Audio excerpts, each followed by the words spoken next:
Hip-hop is one of the most popular genres of music today. It has an important influence on society and is an essential role in the music industry. With hip-hop's impact today, it is important to understand what created it and go back to the beginning. Through the 1970s to the early 1980s, musical artists in the Bronx broke creative musical barriers by experimenting with new sounds.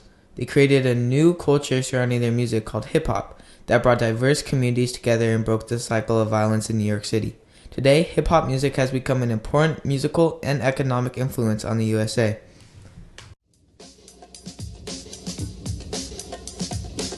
Life in the Bronx for African Americans was very difficult, and there were very few jobs and some were even on welfare. On top of that, gang violence was threatening and terrorizing people, and there was an outbreak of fires burning down buildings. The dominant genre of music in New York in the 1970s was disco, and the parties were targeted toward wealthy American adults and celebrities who wore suits and fancy dresses. The majority of African Americans in the Bronx were poor and couldn't attend these parties. Also, gang violence made it harder for them to have their own parties, which largely consisted of funk, jazz, and reggae music. DJ Kool Herc would become known as the founder of hip-hop. DJ Kool Herc, his real name Clive Campbell, was 13 years old when he moved to the Bronx from Jamaica. He was fascinated by the DJ sound systems and turntables. Clive created his own powerful sound system and started DJing for parties in the Bronx. He was known as DJ Kool Herc in his community. Then I'm noticing people's waiting for particular parts of the records to dance to. Yeah. So I'm visual, I'm watching it. So I'm saying, oh, so let me try something out. He tried to make his parties better. He wanted to create a way to extend the break. He created a DJ system with 2 turntables and would use 2 records of the same song to create a loop of the drums. So all the records I have that have those breakdowns in it, some I had 2, some I just had 1. I said, I'm going to do a thing called the merry-go-round. When he did this, he played funk and soul songs because it was what many people in the Bronx grew up on, and it broke them off from the mainstream of disco. In 1973, when summer was coming to an end, his sister hosted a back-to-school party and he was the DJ. He used this as a chance to try out his new techniques. The party took place at 1520 Sedgwick Avenue. When he played the music at the party, he encouraged the dancers to dance for longer, and it put on a better performance for the party. After the first party, the new sound began to grow, and DJ Kool Herc continued to present this new musical style at parties. With DJ Kool Herc's new musical sound, it set the foundation for hip-hop music and influenced rising DJs. Inspired by DJ Kool Herc's new DJing style, Lance Taylor, known as Africa Bambaataa, started DJing at parties. But before he started DJing, he had a high status in one of the most notorious gangs in New York, the Black Spades. Africa was part of the violence in the Bronx, but that all changed when his ideals and philosophy of the world shifted after seeing an inspiring film called Zulu. He decided to use hip-hop to create peace and formed the Universal Zulu Nation, which included many artists in the hip-hop community that had the same ideology as him. Africa Bambaataa was one of the first and most influential artists of hip-hop, but his most significant contribution to hip-hop was shaping its culture of being more peaceful and allowing more parties because of reduced gang violence. Another important piece to hip-hop music is emceeing, also known as rapping. Rapping got its origins from West African oral traditions and even possibly as far back as ancient Egypt. The Last Poets were a group of poets in the 1960s who created rhythmic poems but did not create any music. Pygmy Markham was an artist whose music contained a lot of rhythmic singing that inspired rappers. DJs and MCs were strongly influenced by Frankie Crocker, whose rhythmic flow and rhyming of phrases was similar to rapping. DJ Hollywood started rapping over disco party songs, but he wasn't considered a true rapper because it wasn't over hip-hop beats. Although he wasn't considered a rapper, his rhythmic style was so similar that the rappers at hip-hop parties picked up on his style. Joseph Sadler, or more commonly known as Grandmaster Flash, was one of the first and greatest innovative DJs, and perfected the backspin technique, which is manually turning records to replay parts of the vinyl, which was originally Grand Wizard Theodore's scratching technique. The record, I master it, I make a program out of like 30 or 40 records, and I'm ready to go out there and kill them with the best part of all these 30 or 40 records, and everybody's just standing around.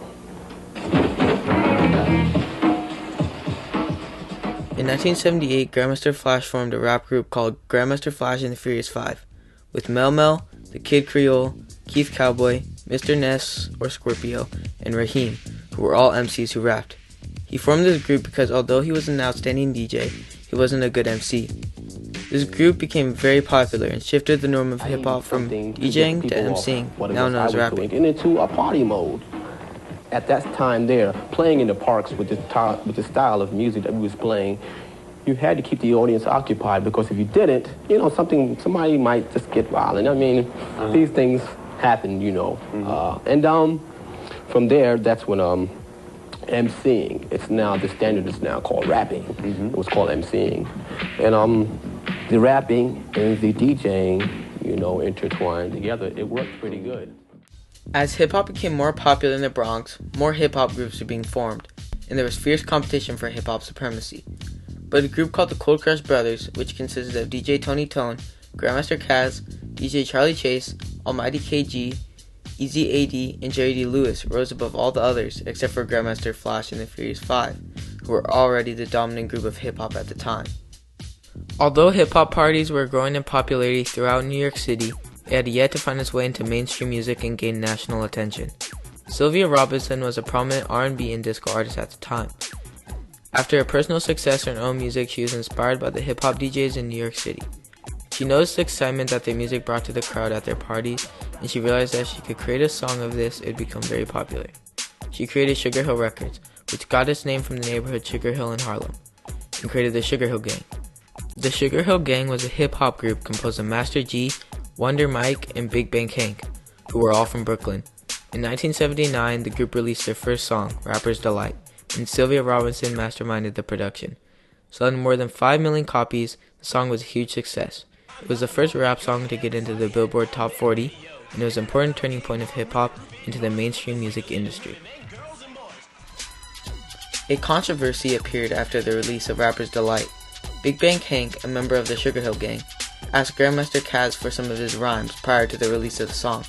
Caz said yes, with the impression of receiving credit or compensation later, but Big Bang Hank never did. Big Bang Hank went on to use the lyrics in Rapper's Delight with the Sugar Hill Gang.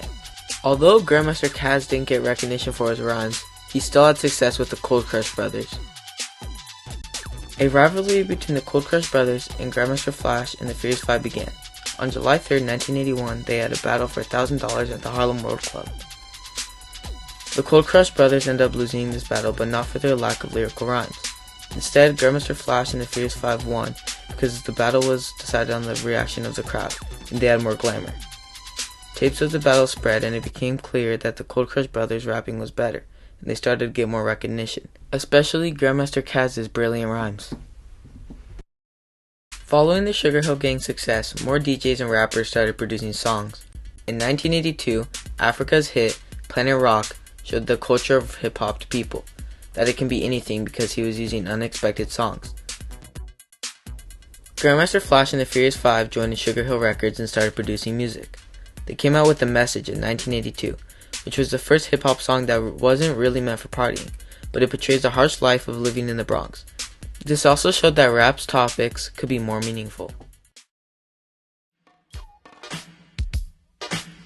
Broken glass everywhere, people pissing on the stage, they just don't care. I can't take the smell, can't take the noise, got no money to move out, I guess I got no choice. Rats in the front room, roaches in the back, junkies in the alley with the baseball bat. I tried to get away, but I couldn't get far.